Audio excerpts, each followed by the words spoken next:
Dengan penuh ucapan syukur, pada pagi hari ini kami menghampiri tahta-Mu yang kudus. Terima kasih untuk kesempatan indah yang Tuhan berikan di dalam kehidupan kami. Atas pemeliharaan Tuhan dari hari lepas hari, sehingga pada saat ini kami dapat menghampiri Engkau dengan memuji dan meninggikan nama-Mu. Sekarang ya Tuhan, kami akan mendengarkan isi hati-Mu. Urapi hamba-Mu dan urapi setiap kami yang dengar firman-Mu dengan urapan yang sama, agar firman yang ditaburkan dapat kami pahami dan kami mengerti di dalam kehidupan kami. Dan jika ada kuasa penguasa roh jahat di udara yang berusaha untuk mengganggu pemberitaan firman, kami tolak dan kami patahkan di dalam nama Yeshua HaMashiach. Pergi kau keluar, tinggalkan tempat ini dan tinggalkan setiap hati dan pikiran kami. Karena hati dan pikiran kami hanya kami tujukan bagi kebenaran firman saja. Berikan kemampuan kepada kami bukan hanya untuk mendengar firman-Mu saja, melainkan juga melakukannya dalam hidup kami. Demi nama Adonai Yeshua HaMashiach, kami berdoa dan mengucap syukur. Haleluya. Semua yang percaya katakan amin. Shalom Aleichem. Puji Bapak Yahweh, Bapak Ibu Saudara sekalian, pada hari ini saya akan membawakan firman seperti yang sudah ada pada flyer. Salah pengertian terhadap Tuhan.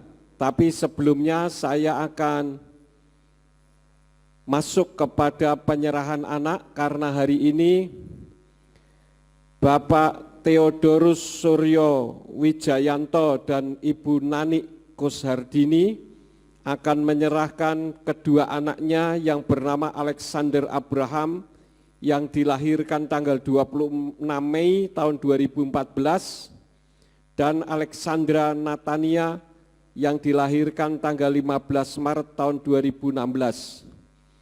Untuk itu saya mengundang Bapak Theodorus Suryo Wijayanto dan Ibu Nani Kushardini untuk bisa membawa kedua anaknya ke depan.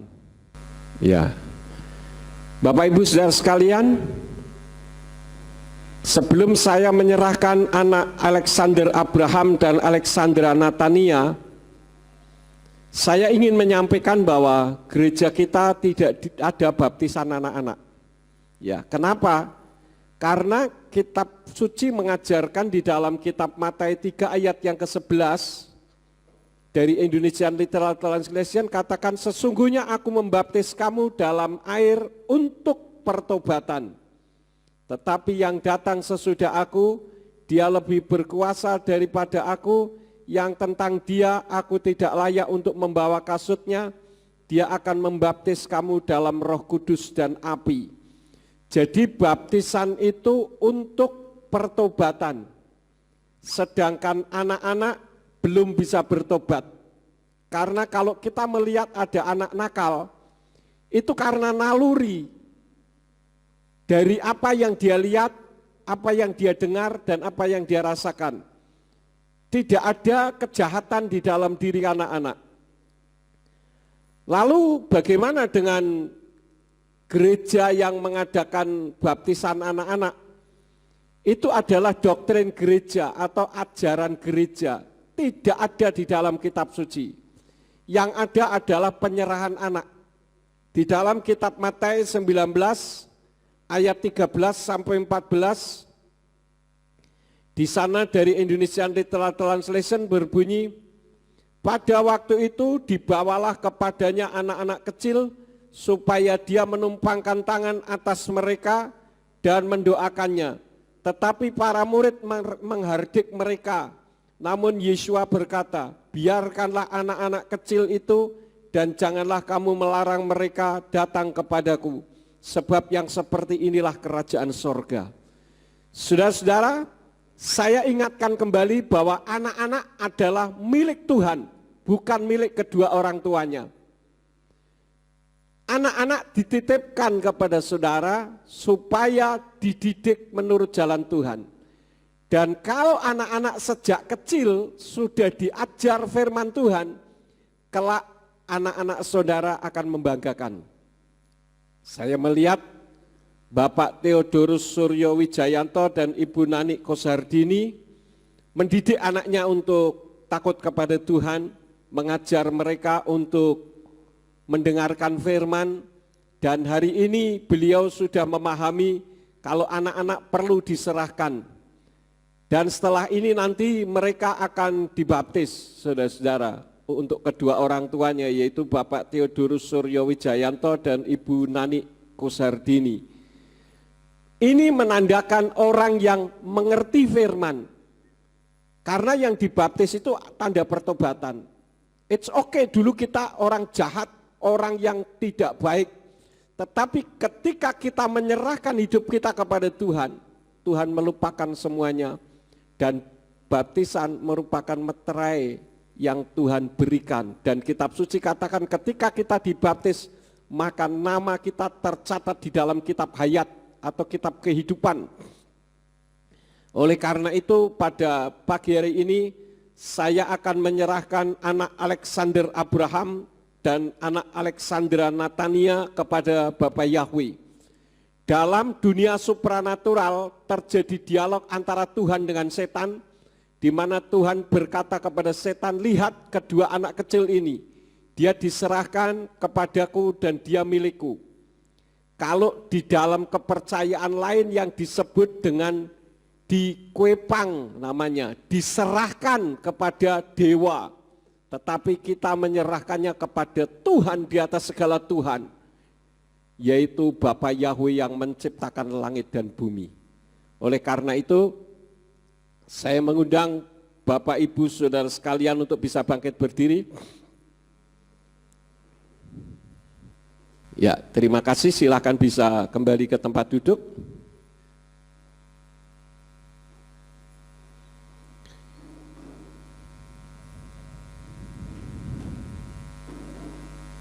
Bapak Ibu Saudara sekalian yang kekasih, pada hari ini saya akan membawakan firman yang saya beri judul salah pengertian terhadap Tuhan. Salah pengertian terhadap Tuhan seringkali terjadi di dalam kehidupan umat-umat Tuhan. Dan apabila salah pengertian terhadap Tuhan, jika tetap memaksakan kehendak, akibat terjadinya salah pengertian terhadap Tuhan ini akan berakibat mengatur Tuhan. Jadi diawali dengan salah pengertian. Kita salah pengertian terhadap Tuhan, tetapi ketika kita paksakan kesalah pengertian itu akan menjadi kita yang mengatur Tuhan. Dan ini yang seringkali terjadi. Kita awali dalam kitab suci dari kasus Sarah. Mari kita membuka di dalam kitab Kejadian pasal 21 ayat yang ke-6. Kejadian pasal 21 ayat yang ke-6 di sana berbunyi, Watomer Sarah sekok asali Elohim kal hasomea yitzakli. Kalau diterjemahkan bunyinya begini, dan berkatalah Sarah, Elohim telah membuat orang tertawa kepadaku. Setiap orang yang mendengar akan menertawaiku. Jadi kalau menurut terjemahan ayat ini sesuai dengan kitab berbahasa Ibraninya, seolah-olah kehamilan Sarah itu merupakan sesuatu yang tidak baik yang datang dari Tuhan, yang membuat Sarah ditertawai orang. Bisa dipahami saudara-saudara? Sekali lagi saya baca. Watomer Sarah sekok asali Elohim kal hasomea yitzakli. Dan berkatalah Sarah, Elohim telah membuat orang tertawa kepadaku. Setiap orang yang mendengar akan menertawaiku. Ini terjemahan yang sesuai dengan apa yang saya baca di dalam Tenak atau kitab berbahasa Ibrani. Kalau di dalam Indonesian Literal Translation dikatakan, dan Sarah berkata, Elohim telah menjadikan aku bahan tertawaan. Setiap orang yang mendengar akan mentertawakan aku. Intinya sama enggak, saudara? Sama ya. Jadi Sarah sudah tua, secara akal manusia sudah tidak mungkin bisa melahirkan, karena bagi seorang wanita kalau sudah mati haid, sudah tidak bisa menstruasi, berarti sel telurnya sudah tidak bisa dibuahi. Jadi tidak mungkin punya anak. Dipikir secara ilmu kedokteran, ilmu medis, tidak ada kamusnya, saudara-saudara. Tetapi kok bisa? Dan biasanya seorang wanita kalau sudah mati haid, libidonya turun jauh.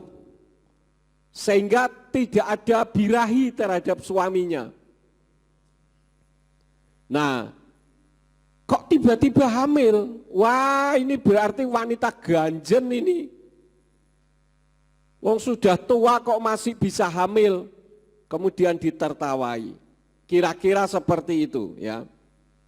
Yang menjadi pertanyaannya, benarkah orang menertawai Sarah ketika Sarah hamil? Benarkah Tuhan membuat Sarah ditertawai orang? Ini merupakan salah pengertian Sarah terhadap Elohim. Bukankah di dalam Kejadian pasal 15 ayat yang kedua, kalau kita membaca dari kitab Indonesian Literal Translation dikatakan, dan Avram berkata, ya Tuhan Yahweh, apa yang akan engkau berikan kepadaku, sedangkan aku tidak mempunyai anak, dan ahli waris di rumahku ialah Eliezer orang Damsik. Bukankah ini yang menjadi kerinduan hati daripada Abraham? Orang Yahudi dan nenek moyangnya ke atas itu menggunakan garis keturunan patrilineal, bukan matrilineal, artinya garis keturunan ayah. Kalau sekarang kira-kira orang-orang Batak, marganya yang laki-laki yang ikut. Chinese pun begitu, marga yang laki-laki ikut, yang perempuan hilang. Itu artinya menganut silsilah garis keturunan patrilineal dari seorang laki-laki. Jadi ketika Sarah mengatakan bahwa Elohim membuat orang mentertawaiku, ini salah pengertian saudara-saudara terhadap Tuhan. Kenapa? Karena Abraham mengatakan bahwa saya tidak punya keturunan dari perempuan yang menjadi istri sah saya, kira-kira begitu. Nah, kalau di dalam adat Ibrani, misalkan saya dengan Bu Yakub tidak punya anak, kemudian katakanlah meninggal begitu, maka adiknya yang menggantikan. Tetapi ketika adiknya menggantikan, itu nanti tetap menggunakan garis keturunan saya. Sehingga ada kasus onan. Ini kalau dijelaskan cukup panjang, tapi saya tidak akan mengarah ke sana karena terlalu panjang. Sebetulnya apa yang Tuhan lakukan terhadap Sarah, itu bukan membuat Sarah itu ditertawai orang, tetapi justru orang dibuat terkagum-kagum, saudara-saudara. Kok bisa orang sudah mati haid bisa hamil? Ini yang seharusnya ada di dalam pikiran Sarah. Terkadang jawaban Tuhan terhadap doa kita tidak sesuai dengan apa yang kita pikirkan. Paham saudara-saudara? Kita kan berdoa menginginkan sesuatu, lalu Tuhan memberikan jawaban. Tetapi jawaban Tuhan itu terkadang tidak sesuai dengan apa yang kita inginkan. Tetapi untuk kasus Sarah, jelas tidak mungkin dengan cara yang lain. Kalau memang Abraham akan mendapatkan garis keturunan dari dirinya yang hasil perkawinan sah, ya mau tidak mau Sarah harus hamil dan melahirkan anak, kan begitu. Sehingga melahirkan seorang anak yang bernama siapa? Yitzhak. Yitzhak itu artinya tertawa. Karena memang ketika Tuhan berbicara kepada Abraham, Sarah tertawa. Wong saya sudah tua kok bisa melahirkan, mustahil. Tetapi kitab Lukas pasal 1 ayat yang ke-37 katakan apa? Bersama dengan Elohim tidak ada yang mustahil. For with Elohim nothing impossible. Tidak ada sesuatu yang mustahil. Artinya apa? Kalau kita bekerja sama dengan Tuhan, tidak ada hal yang mustahil, semua akan terjadi. Apakah sesuatu yang sekarang saudara lihat, saya bisa berdiri di depan saudara bukan merupakan sesuatu yang penuh dengan kemustahilan? Bagi saudara-saudara yang mengikuti jejak rekam kehidupan saya sejak di zaman gereja lama, orang akan mengatakan habislah yang namanya Yakub Sulistyo. Baik secara ekonomi, baik secara spiritual, baik secara tempat tinggal, tidak ada lagi. Ibaratnya orang sudah jatuh diinjak-injak, dibinasakan sekalian. Tetapi Tuhan membuat orang terkagum-kagum, bukan terkagum-kagum terhadap saya, tidak. Tetapi terkagum-kagum terhadap karya yang Bapa Yahweh lakukan bagi kita. Ini sama seperti yang terjadi di dalam kehidupan Sarah. Sarah membuat semua orang terkagum-kagum akan karyanya. Melalui Sarah yang secara akal manusia tidak mungkin bisa hamil. Kok hamil dan melahirkan seorang anak di mana Abraham pernah dijanjikan keturunanmu seperti bintang-bintang di langit, seperti pasir di tepi pantai. Apakah itu dipikir secara manusia mustahil? Mustahil, tetapi tidak ada yang mustahil karena Abraham bekerja sama dengan Elohim. Saya ketika membaca ini, saya teringat kejadian tahun 1979. Di dalam doa, saya lupa doa pagi atau doa malam, Tuhan berbicara kepada saya. Buka 1 Tawarikh 28 ayat 10, saya buka ayatnya. Ternyata di situ bunyinya apa? Perhatikanlah sekarang karena Tuhan telah memilih engkau untuk mendirikan sebuah bait sebagai tempat kudus. Jadilah kuat dan bertindaklah. Dulu saya belum mengenal betul tentang nama Yahweh. Karena tahun 79 itu tahun pertobatan saya. Baru saja saya bertobat. Saya masih ada di perguruan tinggi di Jakarta. Ketika Tuhan menyembuhkan penyakit saya mulai datang kepada Tuhan, saya keluar dari kuliah karena saya dipaksa untuk ikut pelajaran agama, di mana pelajaran agamanya itu perbandingan agama menggunakan buku yang berjudul Quran, Bible, dan Sains Modern karangannya Dr. Maurice Bucaille dari Prancis. Saya debat sama dosen saya, saudara-saudara. Kebetulan waktu itu saya baru bertobat, sedang cinta mula-mula. Saya ajak debat, saya bilang ini negara Pancasila, Pak. Kenapa pelajaran agamanya perbandingan agama dan menyudutkan salah satu agama? Dalam perdebatan itu, dosen saya tidak bisa ngomong. Dia ngomong begini, sudahlah Pak Yakub, ikuti saja pelajaran saya, nanti saya kasih nilai B. Kalau Bapak ikut terus pelajaran saya kasih A. Loh enak saudara-saudara, enak enggak?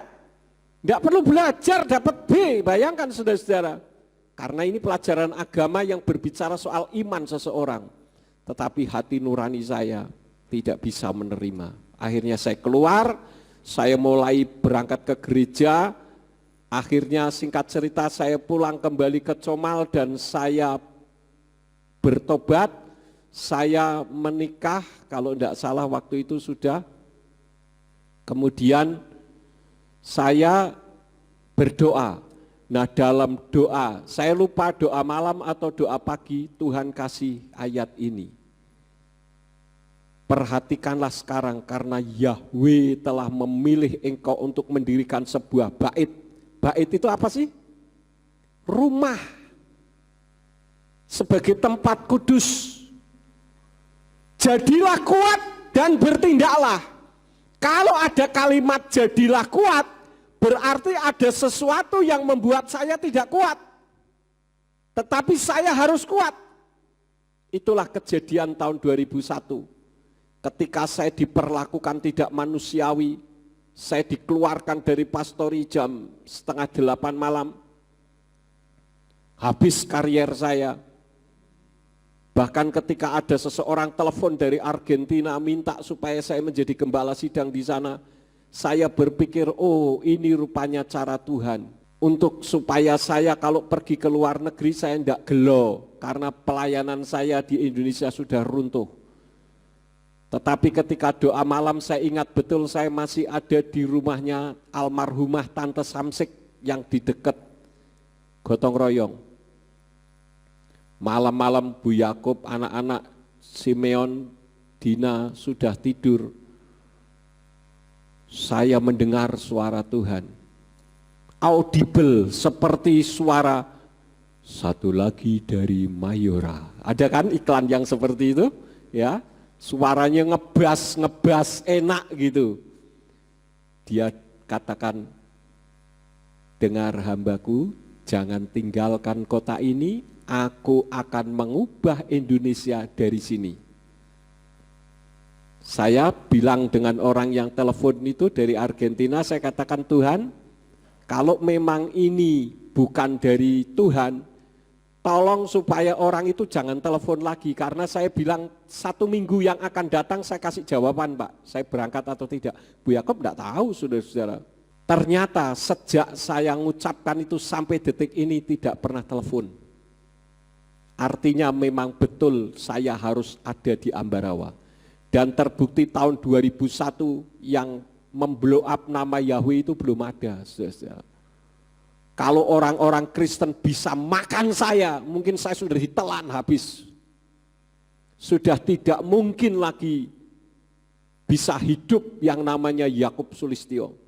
Tetapi karena ayat ini katakan jadilah kuat dan bertindaklah. Walaupun secara akal manusia mustahil, ternyata nothing impossible with Yahweh.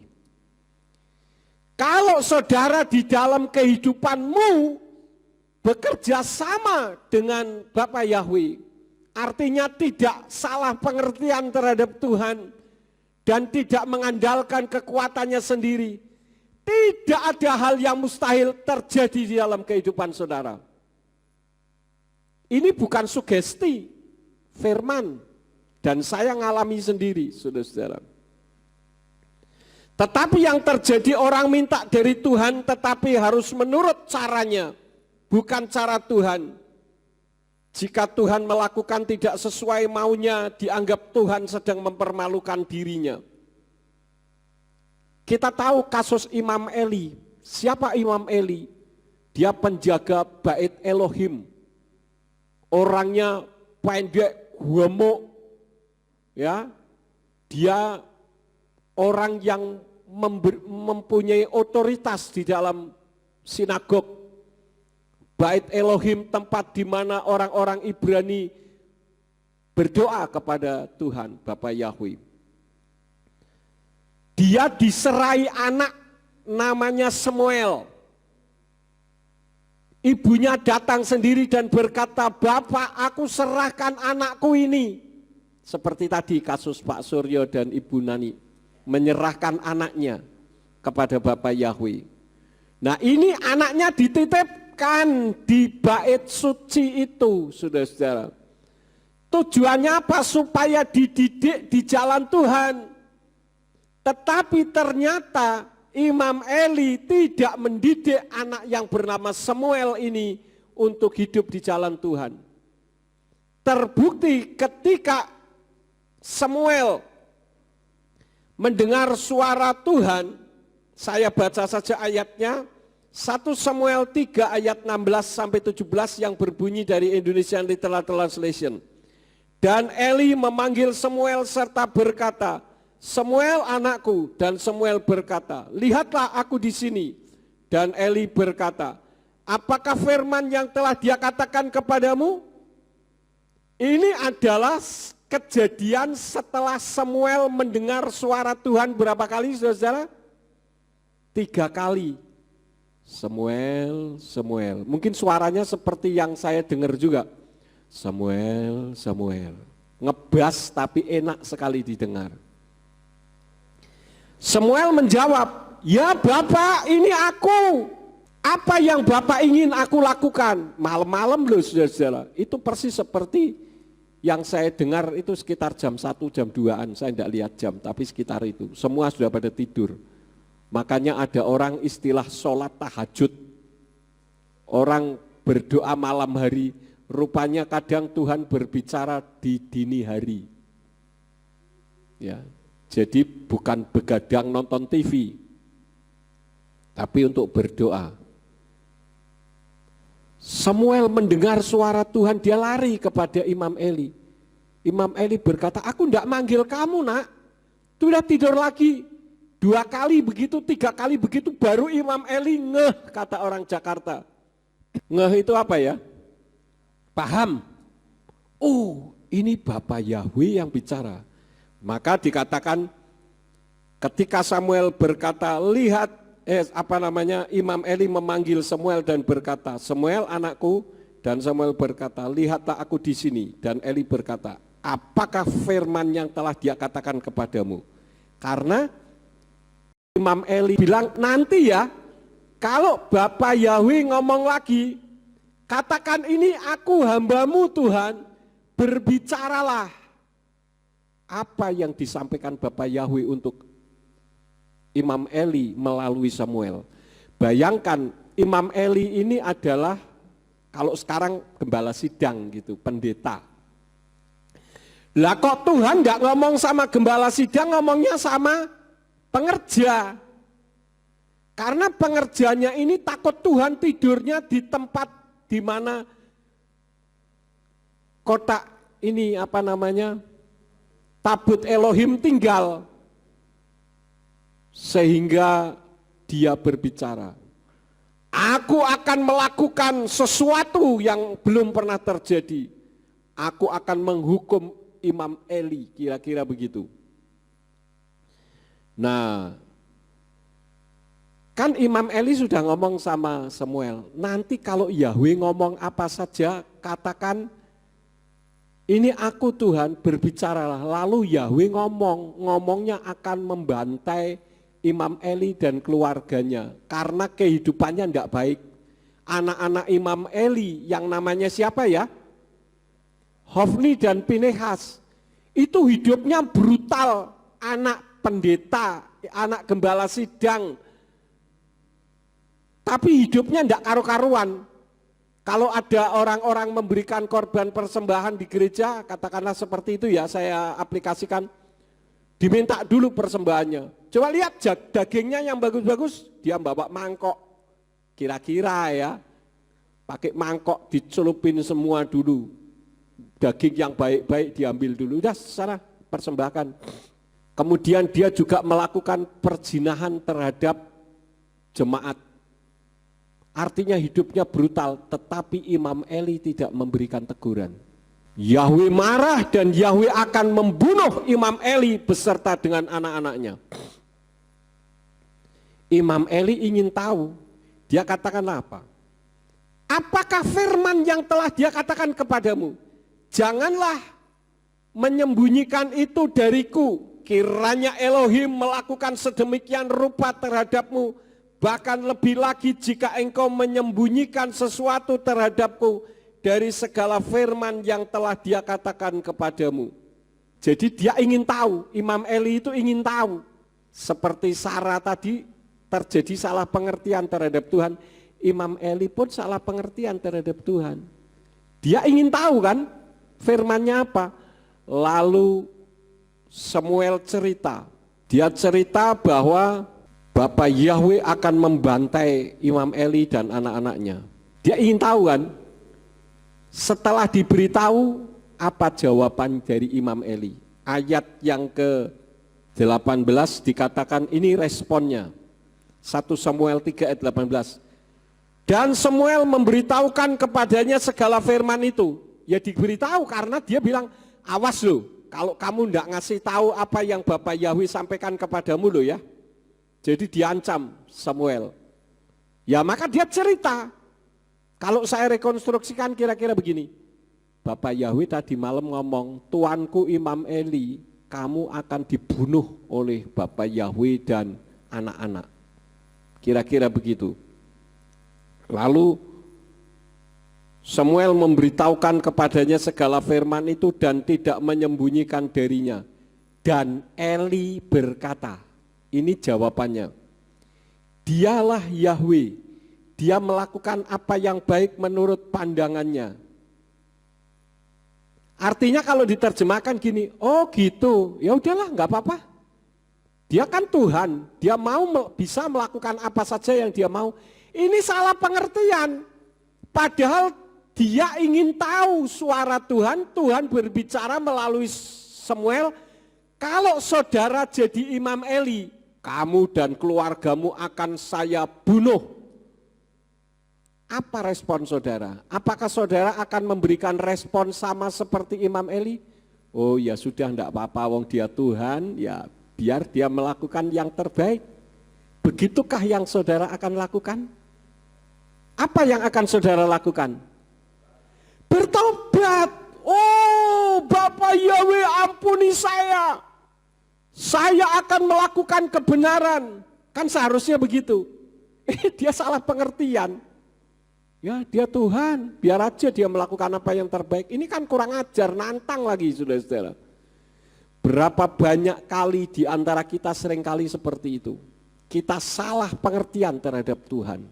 Kalau sesuatu yang tidak baik menurut pandangan kita terjadi di dalam kehidupan kita, seringkali kita menganggap Tuhan tidak sayang kepada kita. Padahal Roma 8 ayat yang ke-28 katakan apa? Dari Indonesian Literal Translation. Dan kita mengetahui bahwa segala sesuatu bekerja bersama-sama untuk kebaikan bagi mereka yang mengasihi Elohim, yaitu bagi mereka yang terpanggil sesuai dengan rencananya. Dulu waktu masih di gereja lama, saya pengen punya gereja cabang berapa, saudara-saudara? 8. Saya pengen Tuhan, mbok saya dikasih 8 gereja cabang. Tapi sekarang punya berapa? 36. Apakah semudah itu? Tidak, harus melalui diusir malam hari, harus melalui penderitaan sampai menangis-nangis di hadapan Tuhan. Tetapi ketika sesuatu yang tidak baik itu terjadi di dalam diriku, saya tidak pernah menyalahkan Tuhan. Karena saya tahu Tuhan tidak pernah melakukan sesuatu yang tidak baik. Orang Yahudi di padang gurun minta mana, dan setelah menerima, bosan saudara-saudara. Dan otaknya karena ingin kembali ke Mesir, ke Mitsrayim. Di dalam Bilangan 11 ayat 5 katakan apa? Dari Indonesian Literal Translation. Kami ingat akan ikan yang kami makan di Mitsrayim dengan cuma-cuma. Ini budak kok ngomongnya kayak gini. Di Mitsrayim kan mereka jadi budak saudara-saudara di Mesir. Akan mentimun dan semangka, juga bawang prei dan bawang merah serta bawang putih. Mana ada budak makan enak zaman itu. Mereka ada di bawah penindasan membuat batu bata yang tidak diberi jerami. mereka harus mencari jerami sendiri dan dibuat mereka menjadi gila kerja. Karena kalau tidak sesuai dengan target yang ditentukan oleh penguasa Mitzrayim, Parao atau Fir'aun pada saat itu, maka dia akan mengalami aniaya. Mereka akan dianiaya. Jadi tidak sempat mikir, kok mikir makan enak? Ini kan sombong, saudara-saudara. Kenapa hal itu terjadi? Intinya manusia ingin lebih cenderung mengatur Tuhan. Ini kehidupan manusia. Dan kalau saya kaitkan dengan nama Tuhan, itu orang-orang yang anti dengan nama Yahweh, itu termasuk orang-orang yang mengatur Tuhan, bukan Tuhan yang mengatur dirinya. Jelas-jelas kitab suci katakan, 1 Tawarin 16 ayat yang ke-8, Mazmur 105 ayat 1, Hodulah Yahweh kiru pesmu hodiu wa amim alilotai. Berserulah kepada Yahweh, panggillah namanya. Beritahukanlah perbuatannya di antara bangsa-bangsa. Panggillah namanya. Lah kok diliku-liku sedemikian rupa pada akhirnya jangan dipanggil namanya. Oh itu tidak boleh disebut Pak karena kudus.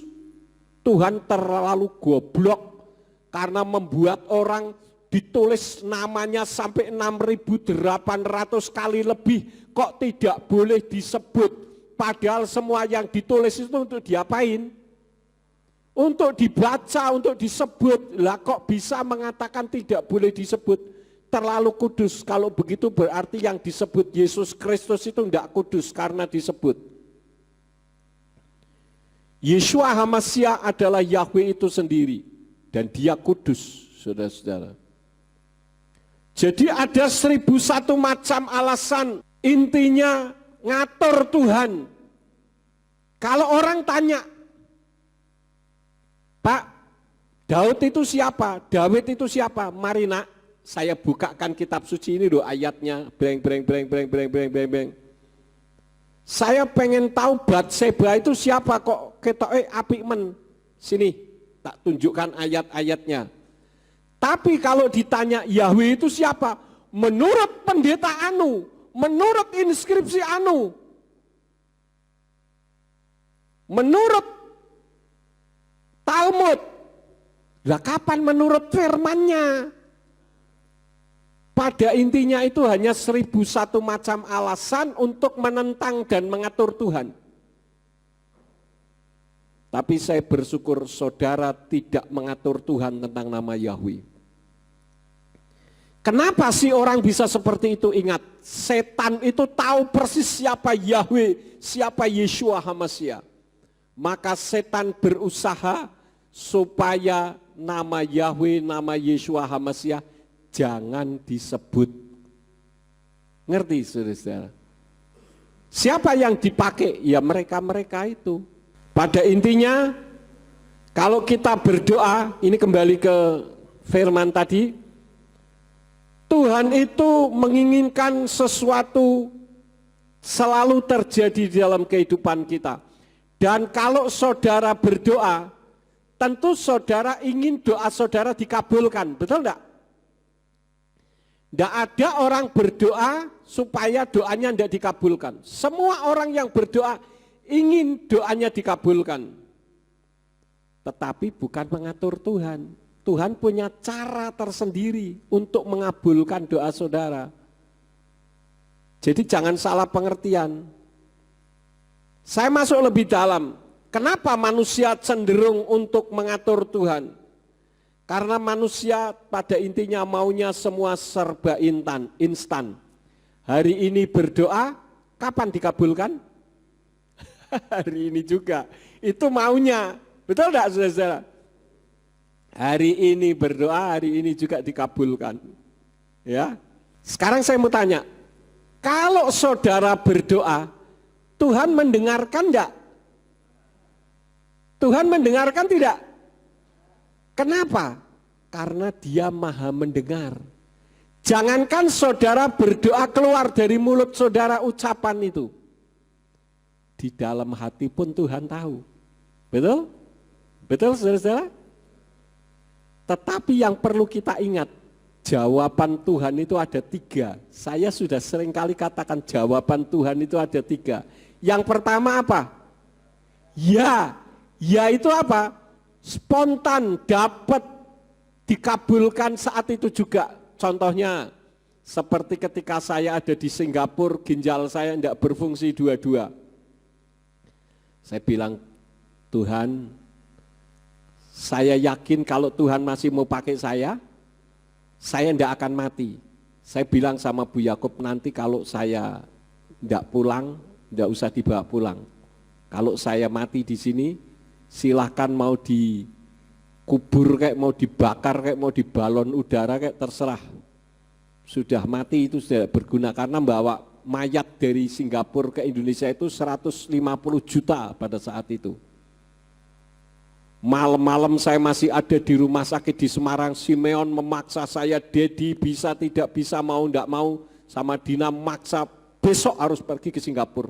Saya angkat tangan ini sudah tidak kuat, jangankan begini. Makanya kalau saudara bisa angkat tangan itu puji Tuhan, puji Bapak Yahweh, patut disyukuri.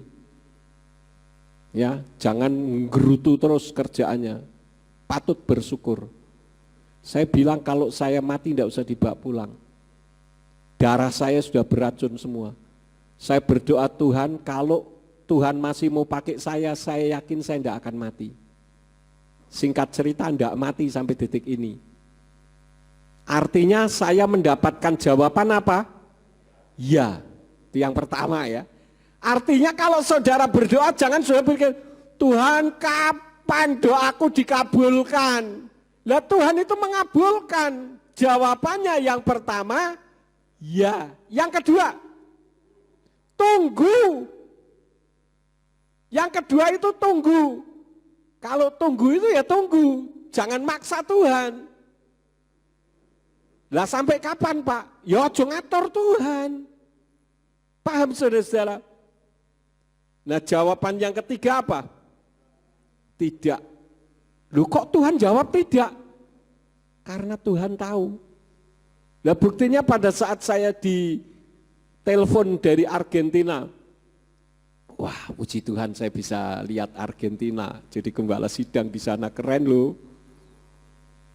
Saya bilang sama Tuhan, Tuhan kalau memang ini bukan dari Engkau datangnya, setan kan juga bisa menyamar menjadi malaikat terang. Jangan sampai orang itu telepon saya lagi Tuhan. Sampai detik ini tidak telepon. Artinya Tuhan menjawab apa? Tidak. Apapun jawaban Tuhan itu baik untuk kita, saudara-saudara. Jadi jangan serba instan. Bayi pun instan. Hari ini kawin 3 bulan lahiran. Ada enggak saudara? Banyak. Banyak ya. Karena sudah marriage by accident. Karena kecelakaan. Manusia yang kedua, manusia itu maunya tidak mau mengalami kesusahan. Doakan karena butuh dan bisanya minta saja. Karena itu saya katakan kalau saudara berdoa, jangan selalu cuma minta. Boleh enggak minta? Boleh, tetapi jangan selalu minta. Lalu untuk apa kalau berdoa? Bersyukur, Tuhan saya bersyukur. Kalau pagi tadi saudara bangun melek mata mbak biak, saudara masih bisa lihat ruangan saudara tidur, patut bersyukur enggak? Patut. Tapi kalau saudara membuka mata biak yang ada di depan saudara malaikat, berarti saudara sudah game over. Sudah game over. Sudah mati. Jadi ketika saudara buka mata, ingat kata-kata saya, ketika saudara matanya pagi-pagi buka masih lihat ruangan tidur saudara, lihat suami saudara, lihat istri saudara, lihat anak-anak saudara, bersyukurlah kepada Tuhan karena saudara diberi kesempatan untuk hidup dan kehidupan saudara karena Tuhan punya rencana besar di dalam hidupmu. Ingat itu, jangan begitu biak Kapan aku iso bayar utang Tuhan? Sing dipikir kok itu terus. Apa yang engkau pikirkan itu yang akan mendatangi engkau. Ketika engkau khawatir saja hidupmu, hasilnya apa? Ya khawatir. Kecuali kita malas, itu lain perkara. Kalau kita tidak malas, artinya Tuhan izinkan seperti itu, supaya nanti sekali waktu kelak, orang akan melihat kalau di belakang saudara ada Bapak Yahweh Besem Yeshua Hamasya Waruah Hakodes. Banyak orang iri dengan kehidupan saya. Kok Pak Yakub bisa yo? Diulek-ulek sampai hancur lemumur. Kok tiba-tiba muncul gereja segedeku? Jangan saudara pikir enggak ada yang iri, banyak yang iri, sampai detik ini pun masih banyak orang yang membenci saya. It's okay, no problem. Yang penting saya tidak membenci mereka. Aku gerejaku wis ratusan tahun kok orang maju-maju. Dari dulu gerejanya ya 10 kali 3, 10 kali 3. Kita ini untuk ruangan ini saja 10 kali 20, 11 kali 25 meter. Saya yakin atas rencana Tuhan akan jauh lebih besar dan lebih baik lagi. Itu hal yang kedua, manusia maunya tidak mau mengalami kesusahan. Yang ketiga ada faktor-faktor pribadi yang lebih kuat daripada menaati firman Tuhan. Karena itu takut firman Tuhan, dalam arti menaati firman Tuhan itu jauh lebih baik daripada takut kepada manusia. Karena Tuhan itu mampu membunuh tubuh dan membinasakan ke dalam neraka. Itu yang lebih saudara takuti. Dan kalau saudara mendekat kepada Bapa Yahweh, kitab suci katakan dia akan mendekat kepada kita. Dan kalau dia mendekat kepada kita, siapa yang akan jadi lawan kita? No one. Tidak ada satu orang pun yang bisa mengalahkan. Pak Yakub mau dimatikan sekalian, dilaporkan polisi, dilaporkan Linmas, dilaporkan Departemen Agama, dilaporkan orang-orang agama seberang, kok yoisi urip, bah itu semua atas kehendak Tuhan. Ya, jadi kalau saudara melihat ada orang berhasil, jangan iri, tapi selidiki di mana letak keberhasilannya. Kita letak keberhasilannya karena doa. Karena itu jangan lupakan doa. Nah, bagaimana sih agar kita tidak mengatur Tuhan? Serahkan masalah kita kepada Tuhan. Yesayahu pasal 59 ayat 1 katakan, lihatlah, tangan Yahweh tidaklah kurang panjang untuk menyelamatkan ataupun telinganya tidaklah berat untuk mendengar. Artinya apa? Ketika saudara berseru bahkan belum keluar dari mulut saudara suara itu, masih ada di dalam hati, Tuhan tahu. Dan waktu Tuhan tidak pernah terlambat. Paham? Sekarang kita ucapkan bersama-sama, waktu Tuhan tidak pernah terlambat. Bersama, 2, 3. Dia selalu tepat waktu. Ya, dia selalu tepat waktu. Katakan, dia selalu tepat waktu. Buktinya apa sih? Tiap jam 6 matahari terbit. Tuhan tidak pernah lalai. Males-males dikit lah, nanti jam 8 aja. Lu kadang tidak keluar Pak cahayanya. Lah itu karena ketutup awan. Kalau tidak ada awan jam 6 atau jam 5 matahari mulai muncul, kita mulai melihat cahayanya, ya semua sama, Tuhan selalu tepat waktu. Enggak pernah nantilah jam sekian baru muncul kan. Tuhan tidak pernah lakukan itu, dia selalu tepat waktu. Kalau bicara soal tepat waktu, kalau Tuhan tepat waktu, kita tepat waktu atau tidak? Lah kuwi. Tuhan tepat waktu, seharusnya kita tepat waktu. Saya rindu sekali saudara kalau pergi ke beribadah enggak telat. Saudara kalau pergi ke Jakarta naik mobil, naik bis misalkan, kok bisa enggak telat? Ya kan? Kalau naik pesawat kok bisa enggak telat? Kalau ke gereja kok telat? Ayo. Ya, jangan kita berpikir paling masih puji-pujian, jangan. Justru puji-pujian itu ada kuasa otoritas yang besar. Saya awal melihat mukjizat itu ketika saya ikut KKR di Jakarta tahun 1979. Itu awal saya bertobat.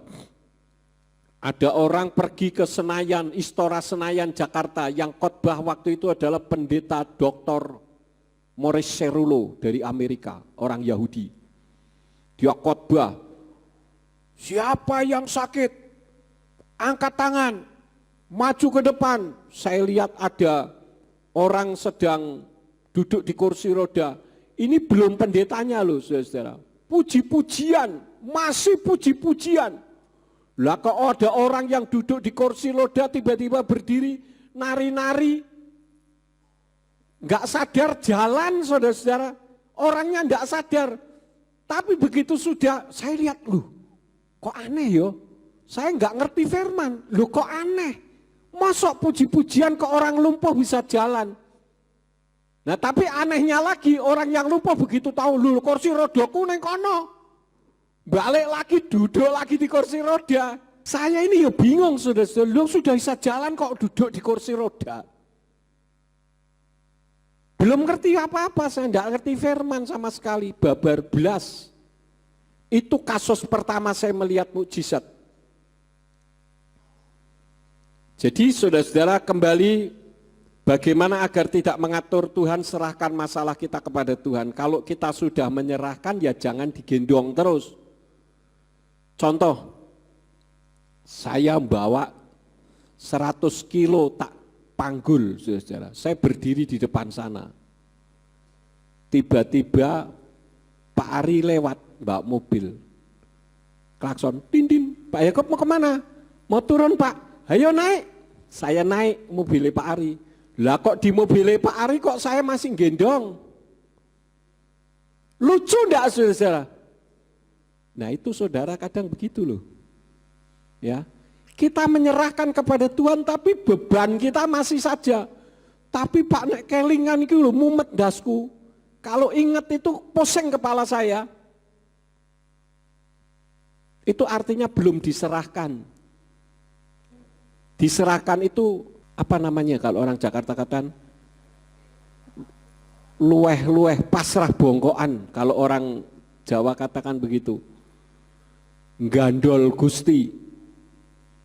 Sudahlah, kalau saudara menyerahkan sepenuhnya, Tuhan itu yang akan menolong.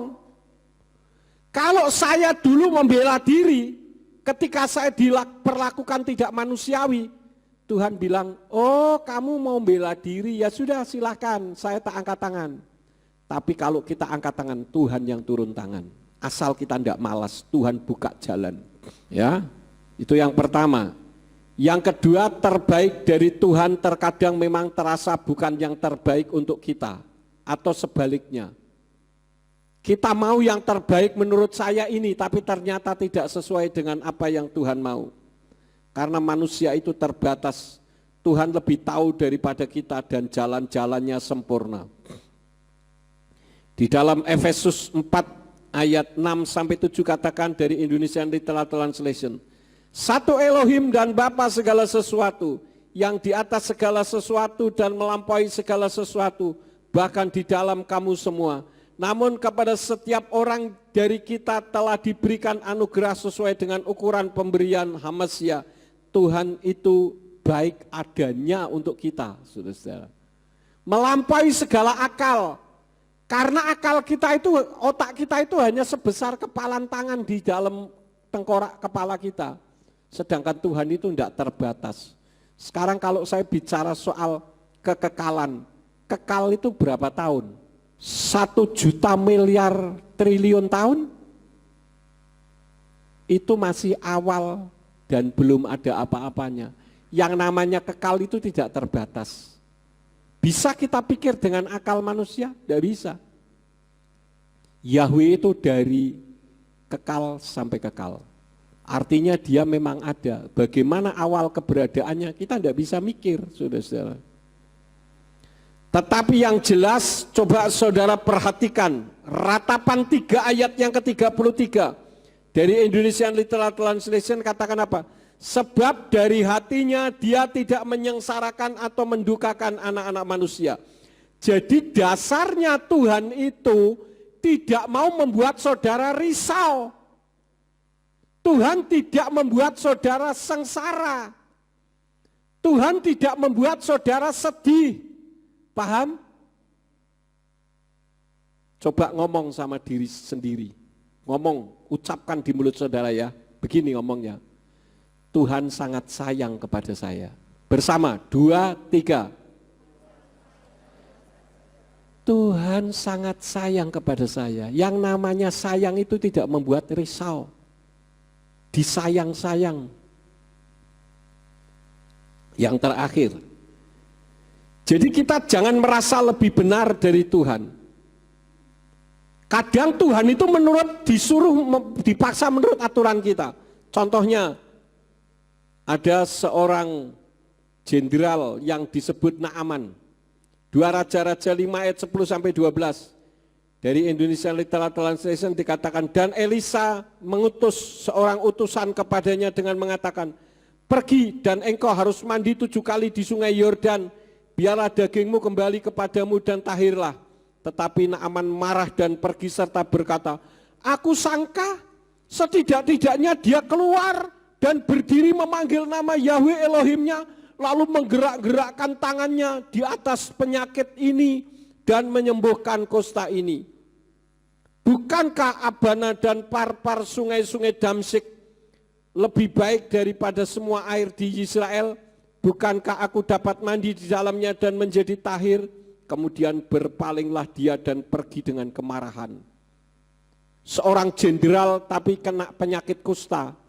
Yang memberitahu itu hambanya, budak hasil tangkapan orang Ibrani. Naaman ini orang Aram. Ya. Dia kalau nyuci baju, bajunya mengandung nanah karena kusta kan. Dia bilang sama nyonyanya, itu loh di Israel ada seorang nabi yang bisa menyembuhkan. Lalu rajanya, karena ini jenderal ya, rajanya yang lebih tinggi kirim surat sama raja orang Israel. Aku kirim Naaman, sembuhkan dia. Rajanya gemeter, memangnya saya Tuhan kok saya disuruh menyembuhkan. Kedengaranlah ke Elisa. Sini, biar nanti Elohim yang akan menyembuhkannya. Naaman datang, pakai kuda, pakai kereta perang dan sebagainya, toh, bawa persembahan. Padahal Raja Israel sudah gemeteran, ini orang cari gara-gara ini. Tapi Elisa bilang apa? Ketika jenderalnya datang, Elisa cuma ngomong, nyuruh anak buahnya, ngomong sama orang itu, suruh mandi nyelup 7 kali di sungai apa ya? Dia bilang enak aja, itu sungai lebih keruh daripada sungai Abana dan Parpar, itu lebih bagus lagi daripada sungai Yordan. Saya kira dia keluar, tangannya begini-begini, atau mungkin digeblok-geblok atau bagaimana. Lah kok cuma nyuruh tok, enak aja, kurang ajar ini orang. Tapi ada anak kecil yang bilang, loh, kalau cuma disuruh kenapa sih enggak mau? Ini kan memaksakan kehendak, salah pengertian. Padahal apa yang diucapkan Nabi itu dari kata nevi, itu artinya penyambung lidah Elohim. Apa yang dia dengar dari Elohim itu yang dia sampaikan. Mungkin Elohim bilang, suruh aja dia mandi di sungai Yordan 7 kali. Nanti sembuh kulitnya. Dan kitab suci katakan ketika dia lakukan itu kulitnya seperti bayi, saudara. Halus mulus. Kan enak tinggal 1, 2, kan enak gitu aja. Kok orang gelem loh, nggak mau. Karena maunya enaknya sendiri, tangannya harusnya seperti ini. Lah kadang orang itu dikelabui oleh sesuatu yang spektakuler, ya kan? Sini, tak doakan.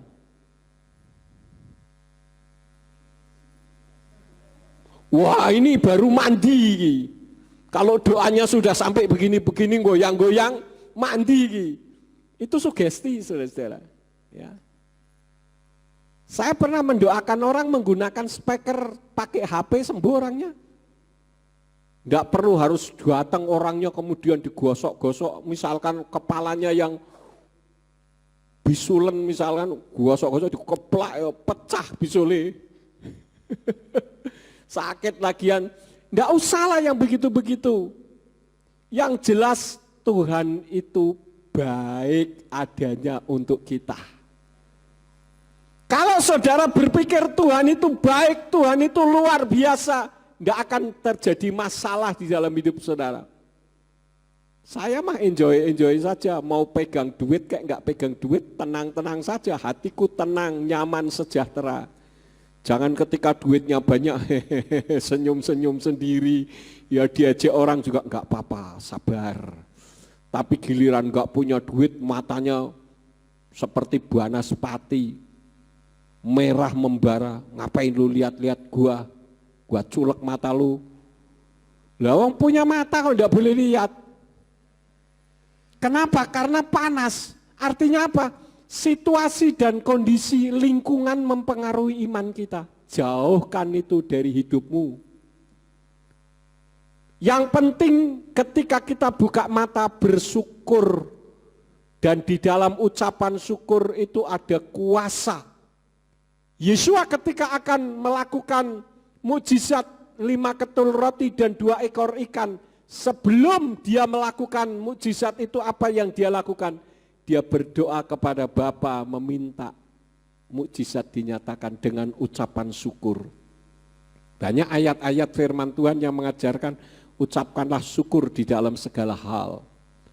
Kadang orang bisa mengucap syukur, haleluya Pak Yakub, saya mengucap syukur karena saya baru diwisuda, karena saya dapat uang kaget, karena saya dapat apalagi dapat arisan.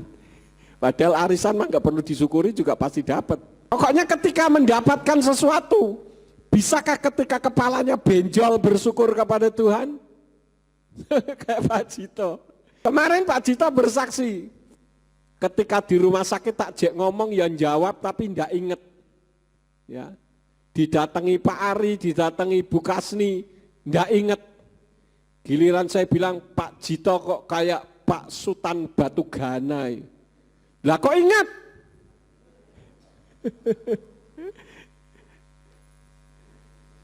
Bersyukur. Sekarang katakan kepada jiwa saya, hai jiwaku bersyukurlah. Ngomong bersama-sama yang keras, 2, 3.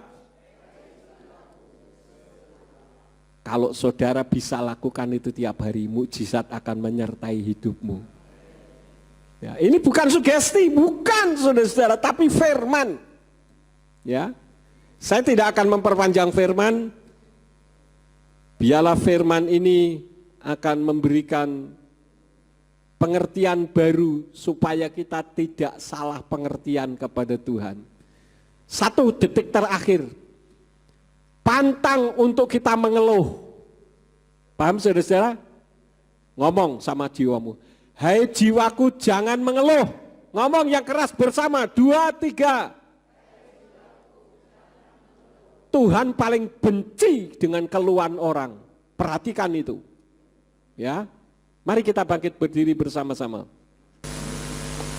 Kami mengucap syukur untuk ibadah kami pada hari ini.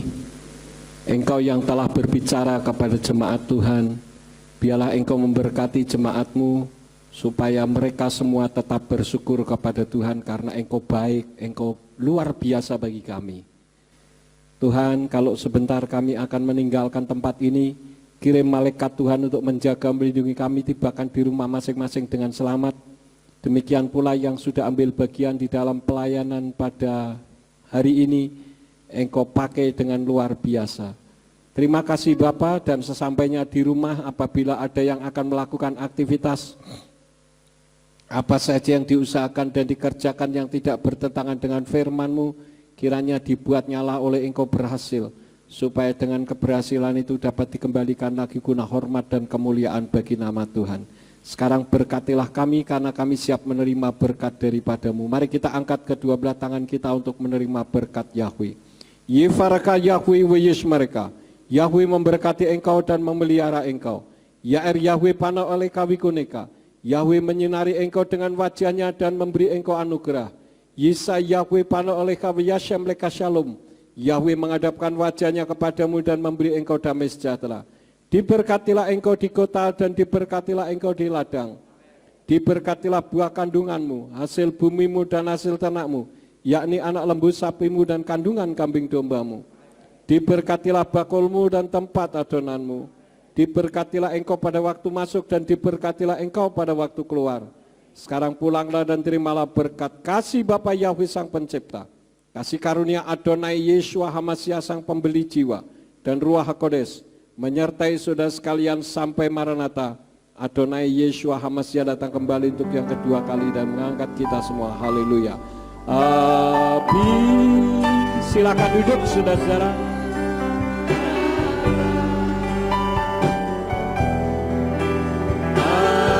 Kita akan mendengarkan pengumuman dari Pak Jito.